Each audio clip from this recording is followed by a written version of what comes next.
চরমোনাই পীর সাহেবের দলেও কিন্তু চুর বাটপার ডাকাত আছে। তো কথা হচ্ছে, বাংলাদেশে কিছুদিন আগে একটা রিপোর্ট পেশ হয়েছিল যে কোন দল কত পার্সেন্ট মানে খারাপ কাজ করছে। তো সেইখানে কিন্তু সবগুলা দলে 1% 2% সহকারে বিএনপির মানে 56% এইভাবে কিন্তু একটা রিপোর্ট আসছিল। কিন্তু চরমোনাই পীর সাহেবের মানে দলের কিন্তু 1%ও আসে নাই, অর্থাৎ 0%। অর্থাৎ চরমোনাই পীর সাহেবের দলে কিন্তু কোনো প্রকার খারাপই নাই, মানে কেউ কোনো আহত বা নিহত করে নাই বা কারো হেনস্থা করে নাই, এমন কোনো মানে অর্থাৎ 0% ছিল।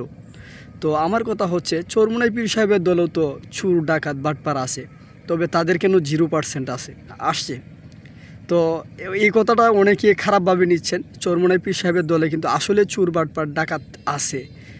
মানে হচ্ছে, চরমোনাই পীর সাহেবের দলে অনেক লোক পাবেন, তারা হচ্ছে একটা সময় চুর ডাকাত বা খারাপ কাজের সাথে সম্পৃক্ত ছিল।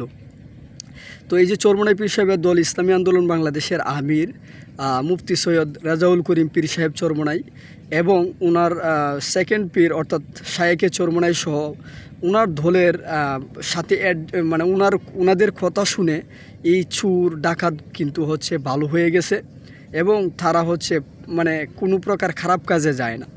এমনকি চরমোনাই পীর সাহেব তারা যে হচ্ছে মানে তাদের তো এটা অবশ্যই জানাশোনা আছে যে কিভাবে কি করতে হয়। কিন্তু দেখেন, চরমোনাই পীর সাহেবকে নিয়ে অনেক ধরনের গালিগালাজ করা হয়, কিন্তু এখন পর্যন্ত কিন্তু কেউ কোনো দিন মানে কাউকে আক্রমণ করে নাই। তো এটাই আমার বলার বিষয় যে চরমোনাই পীর সাহেবের দলেও কিন্তু খারাপ মানুষ ছিল, মানে আছে, যারা হচ্ছে চরমোনাই পীর সাহেবের সহুবতে তারা হচ্ছে ভালো হয়ে গেছে। তো আমার কথা হচ্ছে, যারা হচ্ছে পীর সাহেব চরমোনাই বা ওনাদেরকে গালিগালাজ করেন, তাদের অন্তত এটুকু বোঝার দরকার যে তাদের দুর্নীতি বা খারাপ কাজের যে পার্সেন্টেজ যেটা প্রকাশ হয়েছে, তো তাদের তো 0%।